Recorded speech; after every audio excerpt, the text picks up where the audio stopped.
This is why everyone is starting to lose it. We've been talking. Wow. He launched the lawsuitinfo.com. Oh, shiznit. So I was able to get the lawsuit without the TMZ watermark. My God.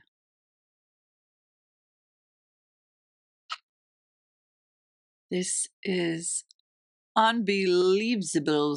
Timeline of relevant events. Let's see, how many pages is this? Page 3 of 168. Oh, this is Exhibit A. The following timeline is intended to be read in conjunction with the let me make sure I can even see.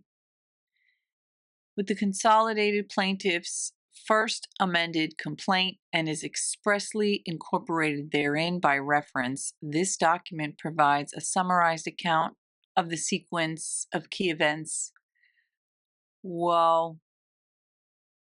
How's my sound? I feel like it's a bit too loud. Let's see. What if I turn it down? Turn it down a little bit. I feel like it shouldn't be so damn loud. This is a huge, huge bunch of stuff to read, and I feel like I've really read a whole lot of it already. I kind of want to just dive in. All right, let's just dive in. Page 9.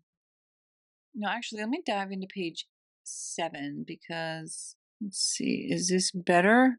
Is bigger better? Let's see. Make it kind of bigger. So you can scooch over just a little bit more. And then let's see, you can make it just a little bit bigger. Bigger! I like a bigger font. I am the large print size age at this point. Hello, my lovely peaches. How are you? It's February 1st, 2025. It is 9:05 p.m.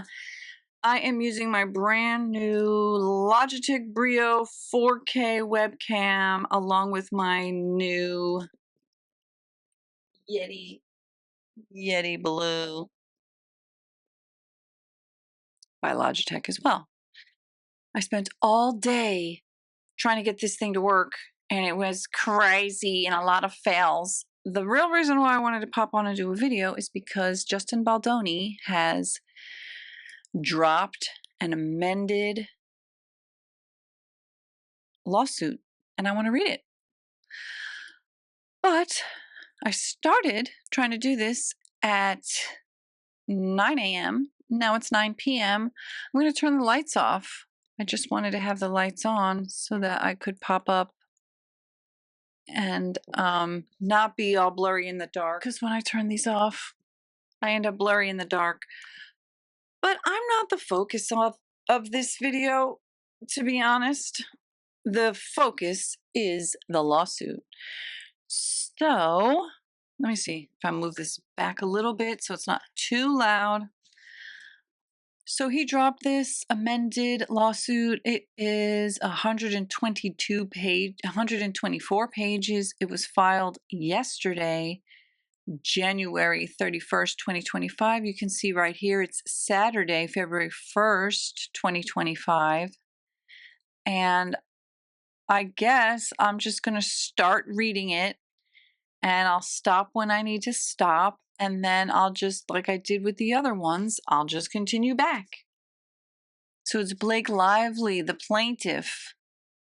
So they've combined, yes, here, civil action number 1, :24 CV, blah, blah, blah, blah, blah, consolidated for pretrial purposes with, okay. So it's Blake Lively against these people, and then it's Wayfarer, Justin, Jamie, It Ends With Us movie, Melissa Nathan, Jennifer Abel, and Steve Sarowitz against Blake Lively, Ryan Reynolds, Leslie Sloan, and Vision PR, and the New York Times. Okay. So it's a combined consolidated plaintiffs, defendants, Wayfarer Studios, LLC, Justin Baldoni, Jamie Heath, It Ends With Us movie. Okay, I just read all of this. For their first amended complaint against consolidated, let me move this over because I don't feel like going sideways. And then I can actually zoom in on myself a little. So, general allegations. Number one, the following is not a story. So, actually, okay, I already read that. So, I don't really want to read like all the stuff that I've already read. I'm just trying to see like where did it change? September 14th, 2023. Oh, look at that. Even well into production. Lively had not even read the book. I'm going to read this. Number 9. The film was the hotly anticipated adaptation of the worldwide best-selling book by Colleen Hoover, and by starring in it as Lily, Lively stood the chance to enhance her already considerable star power. But she was not content to merely headline one of the year's biggest movies. Instead, apparently driven by overweening ambition and a need for control, Lively eventually leveraged her power as a wealthy celebrity to wrest the reins from her co-star, from the film's director. Okay, I'm not going to read everything because I had already read this. So if you want to go back and watch my other videos. September 14th, 2023, text message from Baldoni to Heath that we are rooting for her to see. I've read all this. So let me scroll and see, like, where did he. Okay, I'm going to scroll to the bottom down to page 179. Any questions about the lack of diversity in the cast? This is just one perspective that is inspired by Colleen's Hoover's own deeply personal story of growing up in Texas. We have such a wonderful cast who will all bring something unique in telling this powerful story of one woman learning to take agency over her future. I'm so proud to be a part of an incredible group of women who have to make this film that is inspired by Colleen Hoover's own deeply personal story of growing up in Texas. How does that?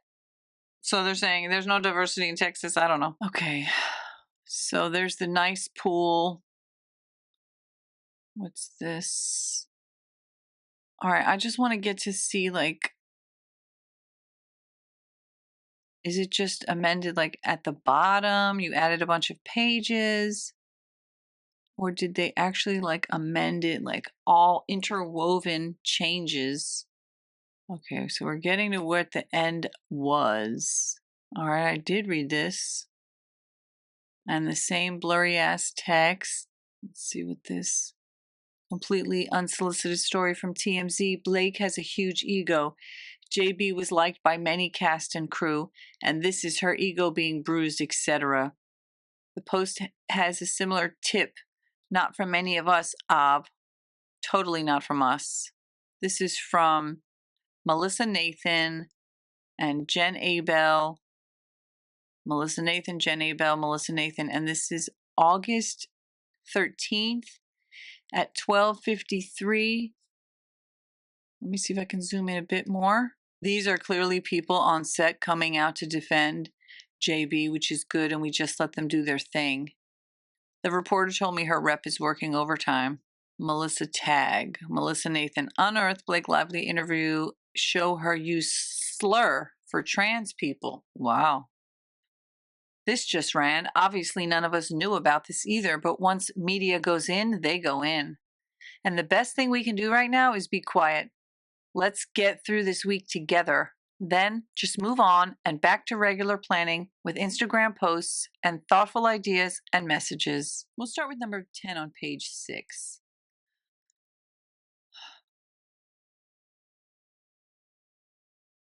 September 14th, 2023, text message from Baldoni to Heath that we are rooting to see her fulfill. After rereading the book, which had 150 pages to build their relationship, we have combined scenes to heighten the stakes for Ryle in pursuit of Lily, utilizing humor and his desire to sleep with her. While I understand Blake's reasons for not wanting to read the book does a very good job in getting in Lily's mind during her interactions with Ryle and setting up the why behind her attraction to him, which ultimately helps us understand why she stays in the end, although she didn't stay in the end.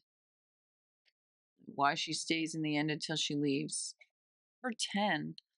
Lively's disastrous marketing efforts and tone-deaf press interviews and appearances backfired and led to widespread criticism of Lively's promotional approach to the film's highly sensitive focus on domestic violence.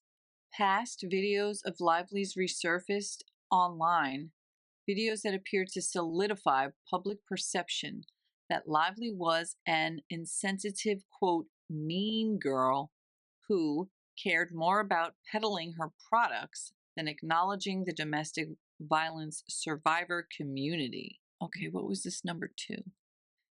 In an early meeting with Baldoni, Lively foreshadowed what was to come. Let me zoom in. Can you see it? I hope so. Let's see. In an early meeting with Baldoni, Lively foreshadowed what was to come, stating, "I'm afraid you have too much power," referencing Baldoni's dual role as producer and director.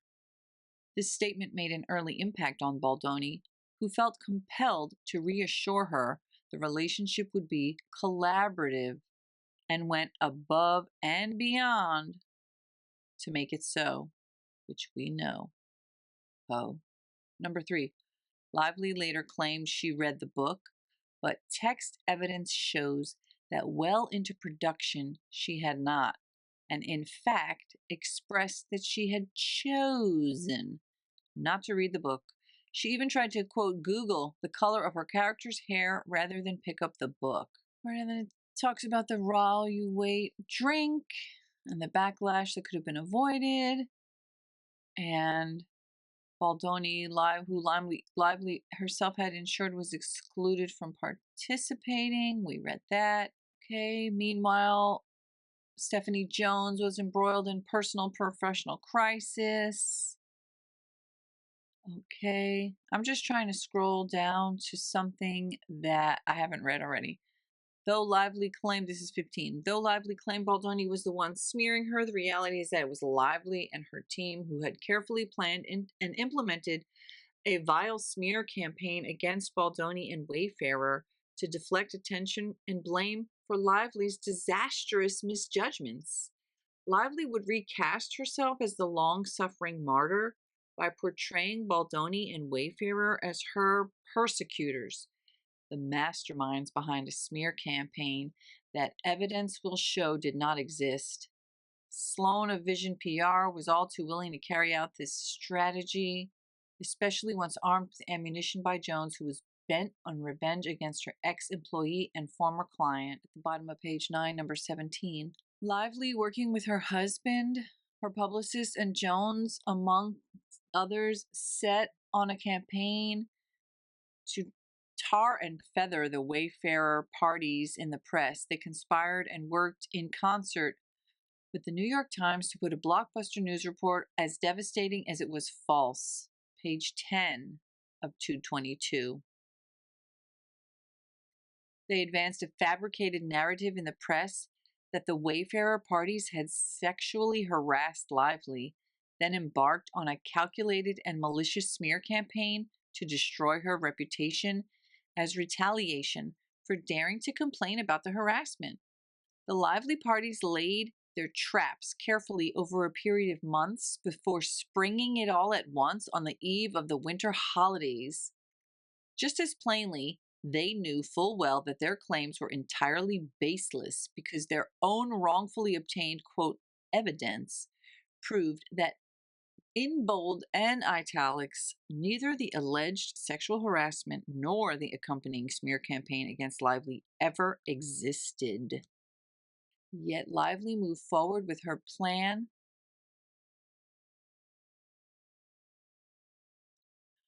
with ruthless precision, doubling down in the face of abundant evidence, casting doubt on the veracity of her story. Lively even went so far as to serve her lawsuit on the Los Angeles-based defendants as they evacuated their homes in the midst of devastating fires. Okay, they had to get their go bags. And at the bottom, it's not about celebrities. And they're bringing this to commit themselves to proving the facts. Okay, and then we talk about how he got the movie rights. Wait, why is it back to TMZ? Girl, I know I had downloaded the other one. Okay, so this is the new one that I got from his website, so it doesn't have the TMZ watermark. 11, actually, top of page 12, top of it. Number 23, when it ends with us, author Colleen Hoover watched 5 Feet Apart in theaters. She told Baldoni, quote, "You are the right person to make this movie," referring to It Ends With Us. Okay, and then she wanted him to play Ryle, which I think is a fucking rude thing now. Now I don't like it. You know, he was honored and stuff by that, but I just think it was bad. All right, so there's a letter to her. We read that already. There's a letter to him. We read that already in previous. I think I must have read this in part 1. Right, and then she told him all about some shit that happened, and he was like, okay, cool. And then he partnered with No More, which is a survivors organization. Number 25 on page 17. As they began making the film, Baldoni and Wayfarer felt an immense responsibility to do justice not only to the story of the protagonist, Lily Bloom, but also to the stories of survivors around the world. CEO Heath of Wayfarer expressed in Forbes, okay, he hopes people leave the theater feeling inspired. I read a lot of this already. I'm trying to find, okay, Baldoni and Lively began a promising collaboration, so he thought, okay, and then here she talked about her suppositories, and she began asserting control immediately.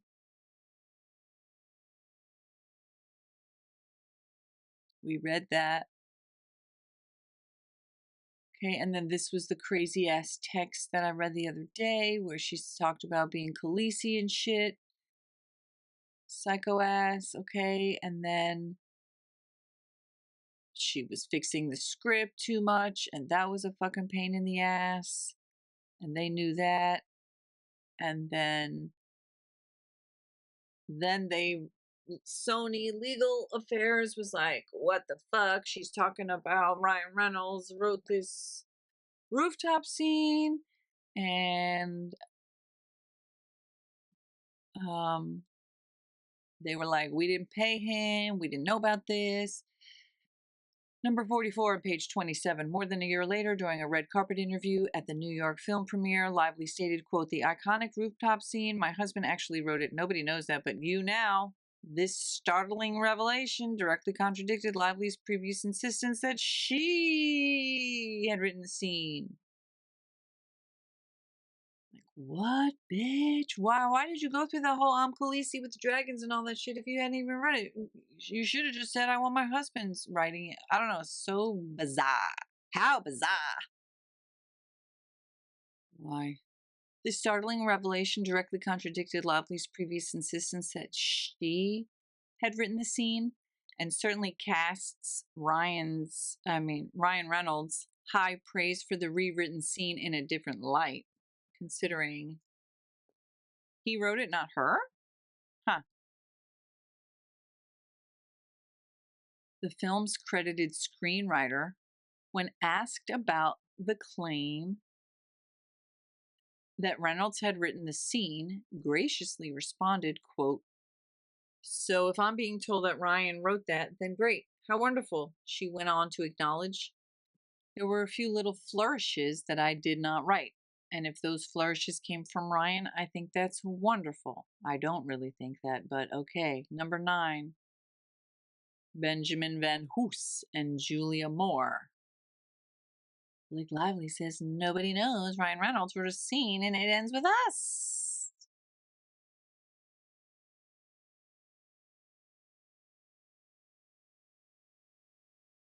And then email from August 9th of Sony. Wow, it was August 9th. They certainly need some clarity on public comments made about Ryan Reynolds potentially contributing writing services for the rooftop scene. Okay, there's nothing in the chain. So, okay, then he got hooked up with Blake and Ryan's trainer, personal trainer, and thought it was all cool. Cool, cool, cool.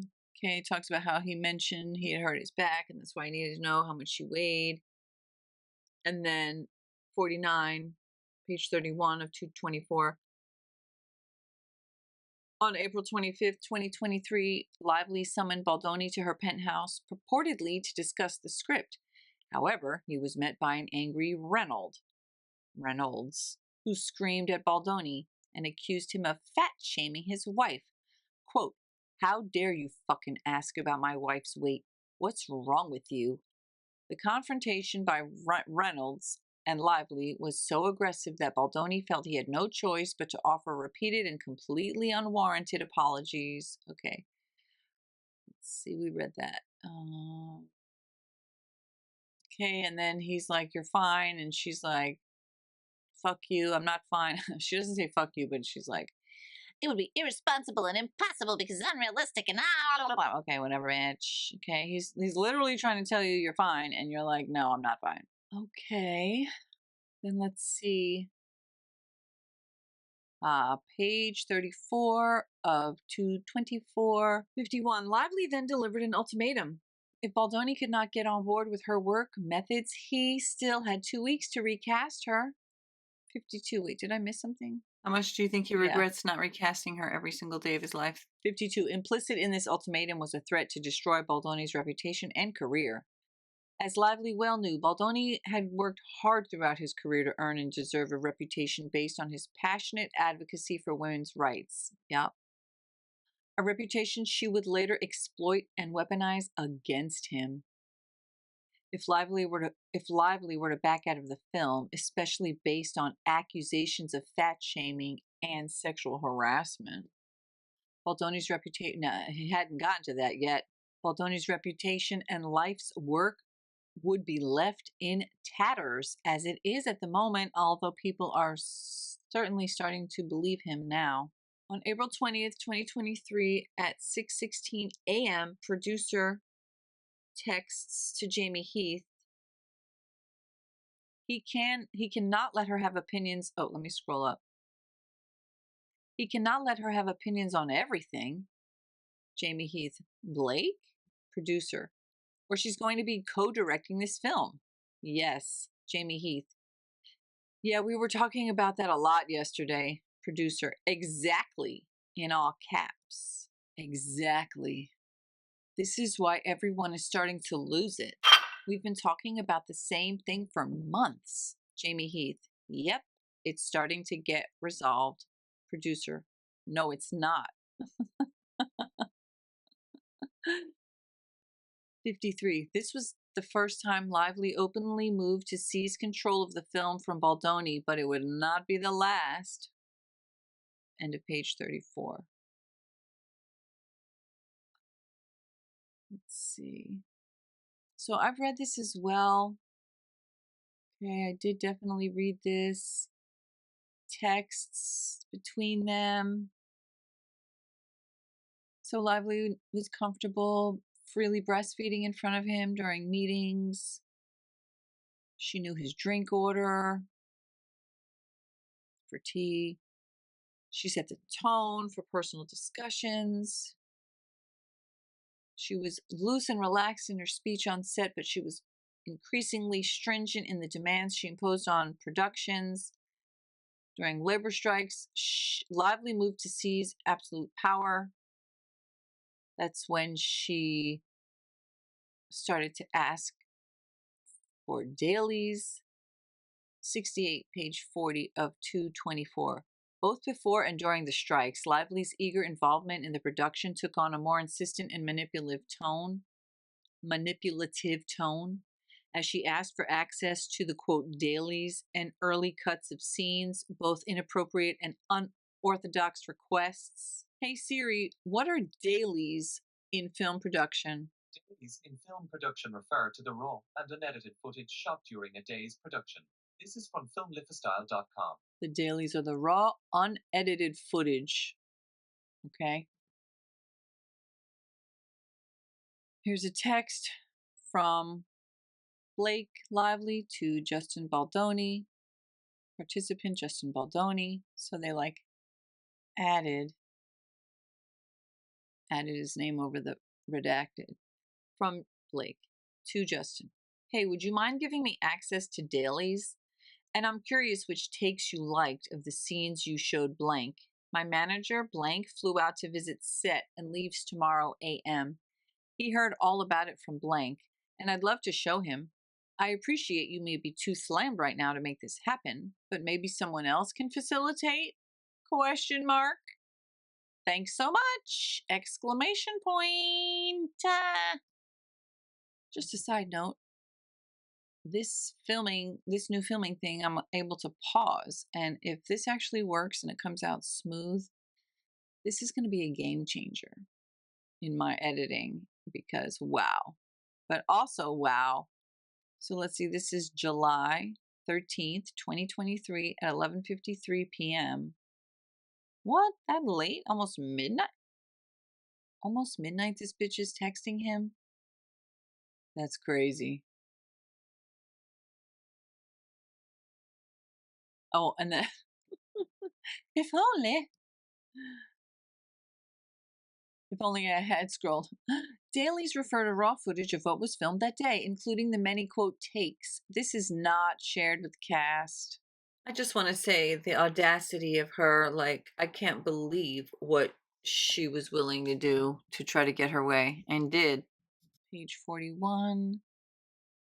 Okay, and then she watched the clips he sent. She's so happy and energized. They started to, Wayfarer, Baldoni, and another producer on the film strategized how to respond to Lively, which became common practice, so not to trigger backlash from her. Okay, so then this is like she was asking for the dailies, and they were like, no, no, no. And then they're like, we all said no, and you're going to send. And he's like, no, she'd like the idea of a playlist, not access to all the dailies. And they're like, okay, copy, but they're getting pissed. All right, basically send her a playlist of what I showed her agent. Okay, so he's like giving in to her. So then she like texts her about that.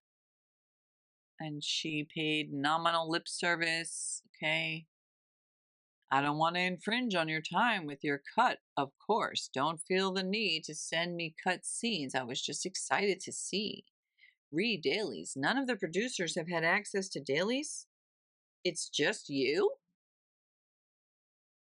Bitch. All right. And he's like, Jamie does. Okay, but not assemblies or cuts. Happy birthday, bitch. All right. Then the strike ended.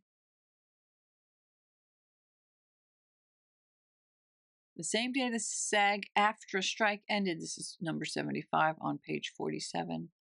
Baldoni, the studios, and producers were eager to resume production. Instead, they were met with an email from Lively's lawyer who sent Wayfarer an unsettling and unexpected 17-point list of non-negotiable up to her. Like, according to her, it was negotiable. They should have not They should have negotiated, in my opinion. Conditions that must be met before Lively would return to work. The stunning list was drafted for the apparent purpose of insinuating or outright claiming that Baldoni, Heath, and others had engaged in sexually inappropriate conduct during filming. Although, motherfuckers, nothing could be further from the truth. Page 47. End. Right, and then page 48 is a letter from Wayfarer regarding Lively. Okay, and they're like, you have to sign it. They both attempted to revise it to make it factually accurate, but Lively's counsel made it clear it wasn't open for negotiations. They added some stuff. I read this before. They talked about the intimacy coordinator that she like new, and they're like, wait, you need to add the letter. Okay. Already talked about this word, the nudity rider, which I think should be called an intimacy rider. Not even a rider, like an intimacy policy. They were asking for the written approval of the intimacy coordinator for the exhibit that they could share. This was May 8th of 2023. Okay, they talked about it's not a rule but a recommendation, but he already had one from the start. And then she mocked the fact that he wanted a female gaze. Okay, so Lively and Reynolds, given both of their firsthand knowledge of these facts, her insistence in her November 9th, 2023 return to production demands on the constant presence of an intimacy coordinator was baffling, but they were like, fine. Limiting review of intimate scene footage with those essential in the business reasons. They already had done that, and she talked about that. Okay. Point 3, no spontaneous improvisation of sex scenes involving physical touch, simulated sex, or nudity, which must be choreographed, and they already were doing that. See, she was like, that's fine. As I already said in almost all my other videos, he should have pushed back. He should not have allowed this. The fact that he let this go was part of why she got so out of control. But of course, ultimately, it was on her. It's all on her, not him. So basically, a lot of what happened was because it was entirely created by her, basically. And then she trying to, she created these situations that she then tried to position to basically bribe them, otherwise known as extortion. Okay, let me see if I can get to something that I haven't read. Yep, we saw this as she kept arguing, trying to direct the scene, and claims it smells good. Like he said, it all sexy, and he's like, it smells good. Like, you're the one who brought it up. She was the one engaging in unchoreographed kissing scenes. Okay, she complains there was inappropriate improvised kissing, but there was only 2 kissing scenes. And they were not improvised. No physical touch of Lively, including hugging or comments on her physical appearance, except in connection with the character or scene work, not as Lively personally. To be clear, none of the parties named touched Lively when not in character, especially not in the manner suggested. 94, this is page 58. While Baldoni and Wayfarer clearly agreed that co-workers should respect physical space, Lively's constant confusion and references to her character as played by Lively, as opposed to Lively herself, became problematic and interfered with production. This was caused in large part by Lively's persistent desire to direct and inability to accept direction. That's what I already said. Basically, that's exactly what I said when I was watching it. Like, she's not even in character because she's trying to be the director. So she's being herself, trying to direct him, and not in character. And everything that's happening, all the filming, she's not in character, and then he's talking to her and he's trying to act in character, and then she's turning around and saying that the stuff that he's doing in character to her, supposedly in character, is really happening. Like, bitch, no, he's not really trying to fucking snuzzle you and kiss you and rub on you and shit. He's in character like you're supposed to be. My God, this lady, she's insufferable. Right. While Lively accused Baldoni of making comments about her appearance, she fucking told him to get a nose job. His sincere dedication to holding himself accountable as a man, she used that against him. All right. They talked about, don't talk about personal experiences. He was utterly confused. By the time that they were developing their intimate scenes together, they had developed what he thought was a friendly relationship and communicating often over text. Lively felt comfortable expressing herself and appeared to do so freely. She took photos of him holding her baby. We saw that. Okay. So she talked about herself personally when, hold on, let me see if I can move this down just a scooch. I didn't realize how it was so up. Oh, no, that's too low. Maybe like that, a little better. And then turn it back this way a little bit more. All right, so basically she was acting the whole time um like he's talking to her. She's acting like it's Justin talking to Blake when it is Justin being an actor, pretending to be a character, acting as a character named Ryle, trying to be in character with Blake, an actor supposed to be being a character as Lily. So Justin acting as Ryle is trying to act with Lily, and Blake is like, "Oh my God, Justin is doing all this stuff to me." Blake, like, bitch, no, he's not. You wish in your fucking dreams and in Ryan's nightmares. But you know what's so delicious is that everybody, every single person that I have seen is like, every single person I've seen talk about this is like, oh my God, she was into him. Like they can see it. We can all see with our own eyes. Like, girl, you were so fucking hot for him. You were not acting as a character named Lily, pretending to be in love and hot for a guy, a character named Ryle. Blake, Blake motherfucking bitch ass Lively was hot for Justin Baldoni. Now, I personally think, like, well, first of all, he would never go for her. She's so shallow. She's racist. She's ignorant. She's cruel. She's a troll. She's a bad person.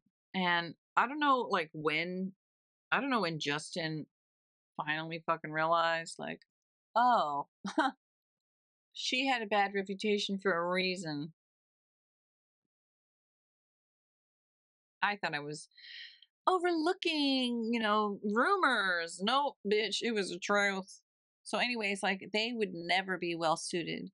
And I don't even think that she would even really like a guy like him. I mean, on one hand, I feel like her personality seems to be quite well suited for Ryan, but I also feel like she's just trying to pretend like she is Ryan.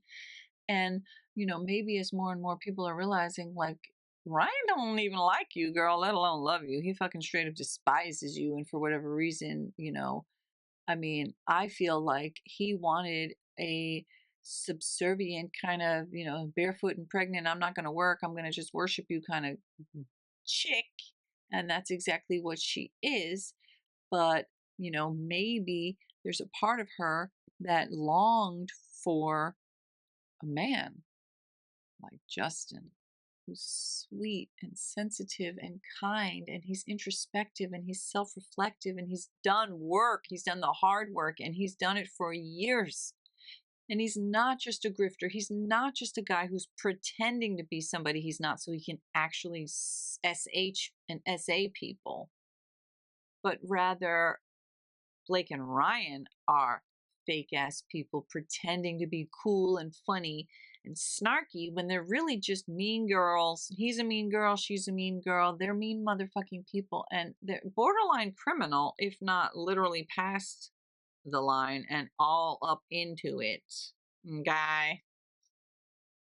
So, whatever, whether or not she had genuine feelings of in loveness for him, or she just fucking wanted him and she wanted him to want her. And when he didn't want her, just like the girl who said when she was 16 at a party and Blake was like acting like everybody, like, oh my God, no, no autographs, no fans. And like literally nobody was. And then the other lady who said that she was trained and very well experienced in how to handle celebrities and totally ignored her. And that was a fucking problem.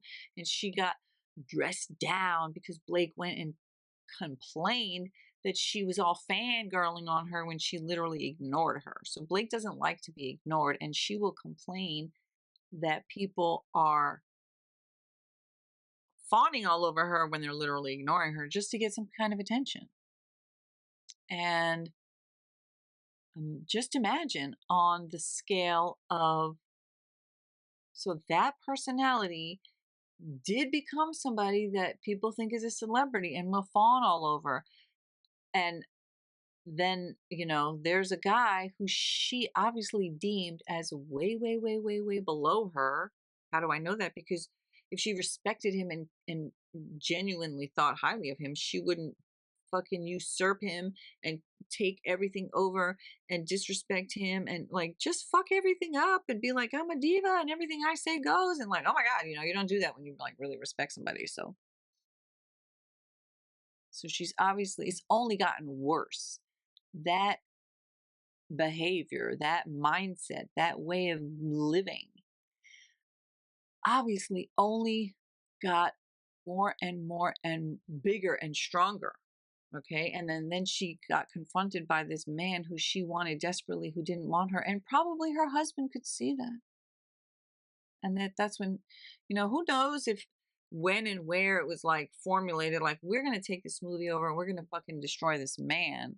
But it's obvious to most people that it started off with Blake being real into this mofo. Obviously. So I think I've gotten to the part where I hadn't ever gotten to, or no, well, I did read some of this before. Okay, so let's see. 100. This is page 60. For example, in response to a proposal from the intimacy coordinator that Baldoni's character Ryle not orgasm after he satisfied Lily, Lively remarked, quote, I'd be mortified if that happened to me. Personalizing the character's sexual act. Again, being herself. Like, it's not about you, bitch. Baldoni it's not about you. That's what I'm saying. I don't think she can act because who gives a fuck what you would do? It's not you. It's a character that you're pretending to be. That's not you. So the fact that she keeps bringing in her personal self, like on that dancing scene, well, me and Ryan can't stop talking. But bitch, it's not you. It's not you and Ryan. It's a character that you're pretending to be, and you're supposed to be being directed by the director telling you what the character is supposed to do. But she just wants it to be her because she doesn't know how to act. She can't act to save her fucking life. She can't act her way out of a paper bag. Okay. Baldoni, following Lively's lead in what he understood to be an attempt to connect with and develop their characters, remarked, because he didn't realize it was like narcissistic, fucking histrionic, borderline personality, remarked, quote, those have been some of the most beautiful moments between himself and his wife. Oh, and obviously, that also means that Ryan has not ever once, ever pleasured her just for that and not had to do it himself. Is that what that also means? That's pretty creepy. I don't want to be thinking about that though. That's sexual harassment. Talking about your own, I mean,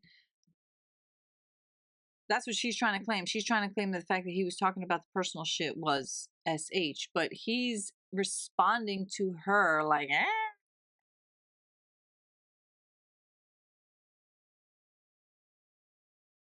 I can't stand this lady. Okay, and then they moved on. Another instance, as Lively and Baldoni were developing their scenes, Lively said, quote, I don't want it to look like porn. And then offered up that she had never seen porn in her life. A very personal fact. Again, I don't even think about that. Baldoni complimented her and said, quote, that's wonderful. Because unfortunately, he was first exposed to it when he was 10 years old and struggling with a corn with a pee addiction for a period of his life. He writes openly about this in both his books, Boys Will Be Human, written for young boys, and Man Enough, written for men, addresses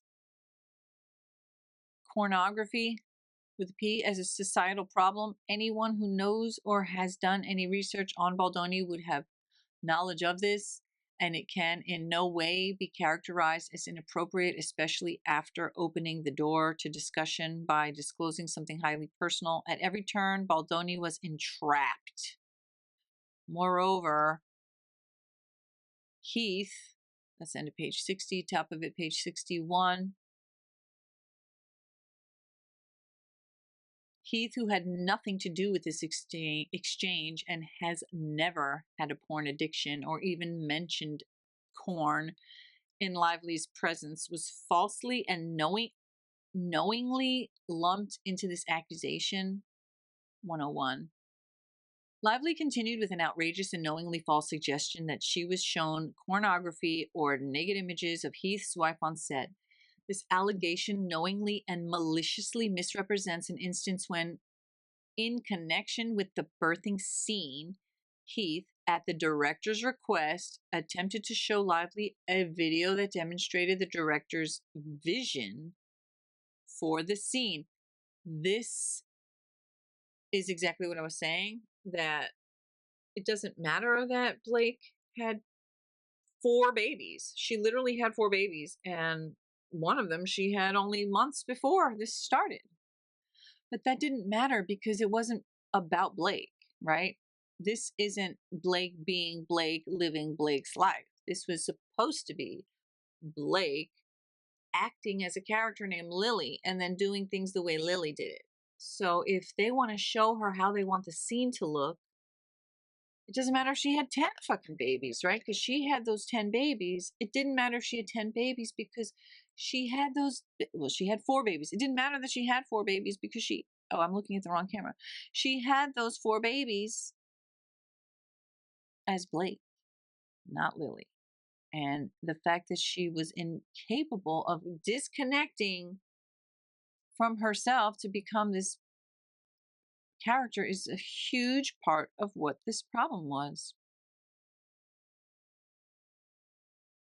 Okay, so this video, which ultimately was not shown to Lively, even though she stated she'd like to see it later as she was eating, is by all accounts beautiful. Since Lively wanted to see it later, what she saw was the first image at the start of the video, which showed Heath's wife, himself, and their baby. After his wife gave birth, himself and their baby. After his wife gave birth at home, a natural birth or home birth, to characterize this image that captures such a beautiful moment with their newborn baby shared with the consent of his wife for the purpose of the film as a naked photo or worse, corn, is deplorable. Nonetheless, Lively did not object and asked to see the video after she ate, having managed to, quote, convince the director to write and shoot the scene according to her specifications. 102, number 102 on page 61. These brief exchanges were distorted beyond recognition in the 17-point list of return to production demands that Lively served on Wayfarer. 103, still without conceding that anything remotely inappropriate had happened, Wayfarer agreed to this condition so that they could resume production. Fuck it. Point 6, no one to enter Lively's trailer while she was undressed. 104, number 104, page 61. The suggestion that this ever happened is illogical and categorically false. No one would or did enter Lively's trailer without knocking first and asking permission.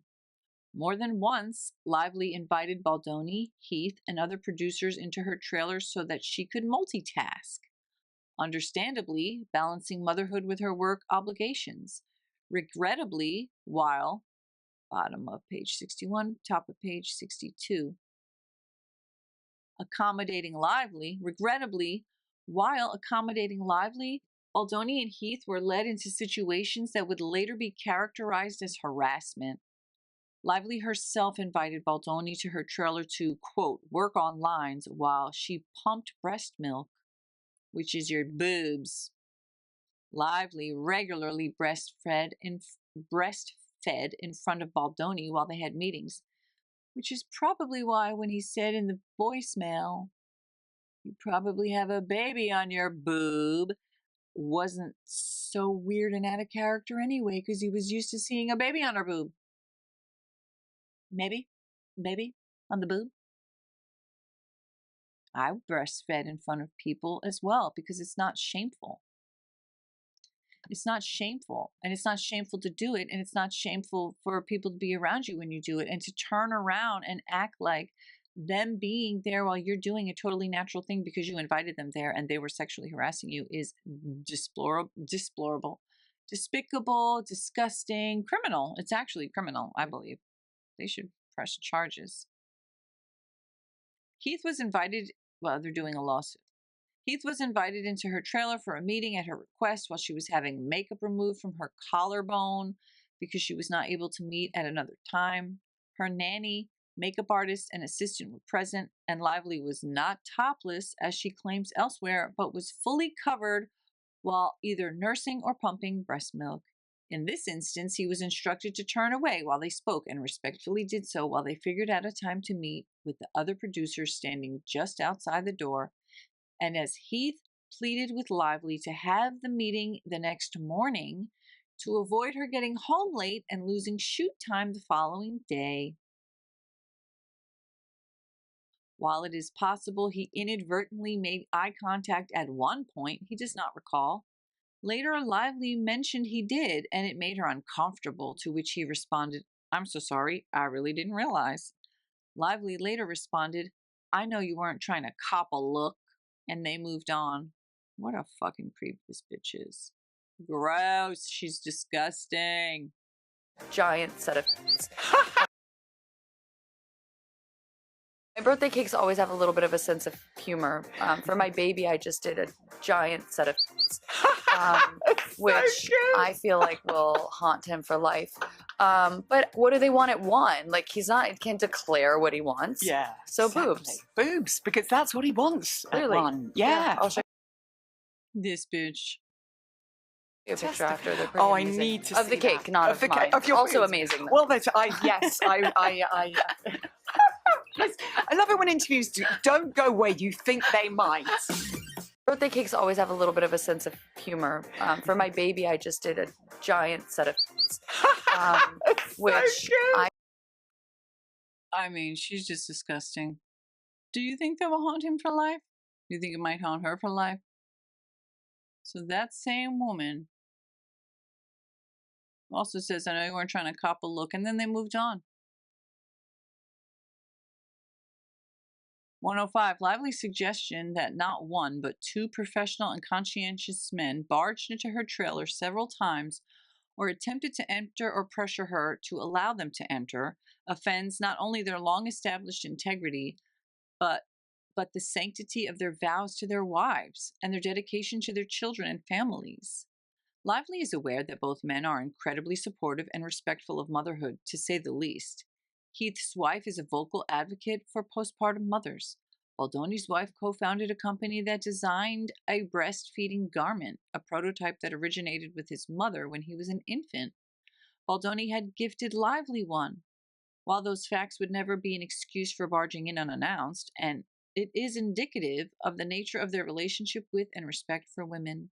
Simply put, such allegations are categorically false claims that would have been wildly out of character if they were true. That's the end of page 62. And let's see.